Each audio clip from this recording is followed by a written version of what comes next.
So here we have to replace Cartesian equations. First of all, we will expand the equation that will give us x square plus 9 minus 6x plus y square plus 1 plus 2y is equal to 4. So we have x square plus y square plus 9 plus 1 minus 4 plus 2y minus 6 is equal to 0.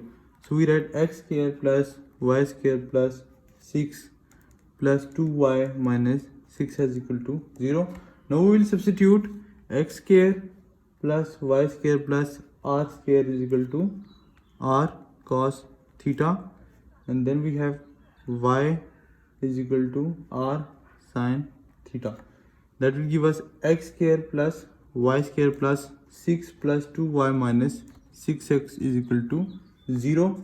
It gives us r square plus 2 into sin theta minus 3 cos theta r plus 6 is equal to 0.